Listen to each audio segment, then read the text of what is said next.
Hey everyone, welcome back to my channel. This is Vaishnavi and I hope you all are doing great. So आज के इस video में हम लोग पढ़ने वाले हैं लूज इक्वालिटी और स्ट्रिक्ट इक्वालिटी में क्या डिफरेंस होता है।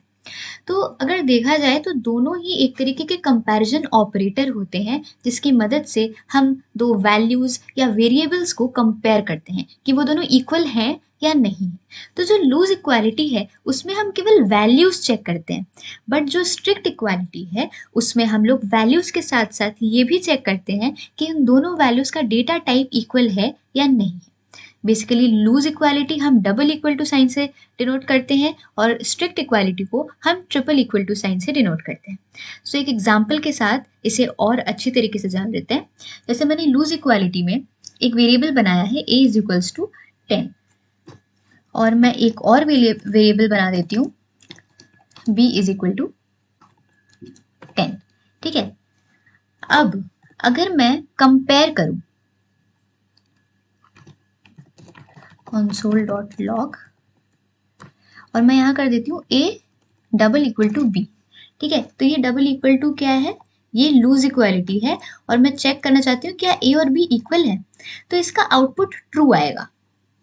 वाई सो, भले ही एक 10 नंबर है और ये जो b है ये एक स्ट्रिंग है, बट फिर भी जब हम इसे कंपेयर कर रहे हैं तो आंसर ट्रू मतलब आउटपुट ट्रू इसलिए आ रहा है क्योंकि दोनों की वैल्यू सेम है। ठीक है, दोनों ही 10 है, इस वजह से ये ट्रू आ रहा है।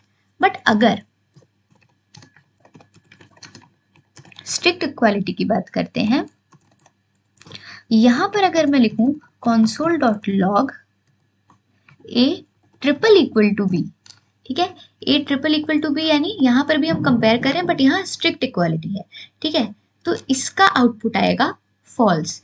इसका आउटपुट फॉल्स इसलिए आ रहा है क्योंकि भले ही a और b की वैल्यू सेम है पर इनका डेटा टाइप डिफरेंट है। a का टाइप नंबर है और b का टाइप स्ट्रिंग है, इस वजह से यहाँ पर आउटपुट फॉल्स आ रहा है। ठीक है, तो इसका आउटपुट ट्रू आएगा और इसका आउटपुट फॉल्स आएगा।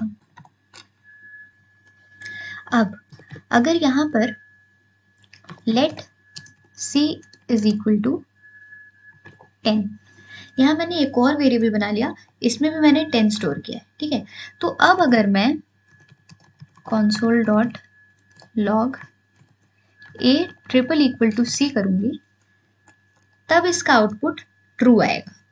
यहाँ पर हम देख पा रहे हैं ये जो है ये ट्रू आ रहा है आउटपुट। ठीक है, अब ये ट्रू ट्रिपल इक्वल टू हमने यूज किया है, स्ट्रिक्ट इक्वालिटी यूज की है, पर इसका आउटपुट ट्रू आ रहा है।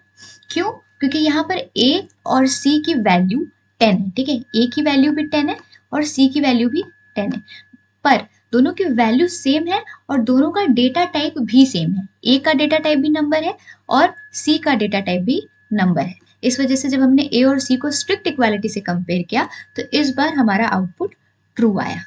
ठीक है, सो आई होप कि लूज इक्वालिटी और स्ट्रिक्ट इक्वालिटी में डिफरेंस अच्छे से क्लियर हो गया होगा। So that's all for this video. So अगर ये वीडियो अच्छा लगा हो तो please like share and comment on this video and please subscribe my channel.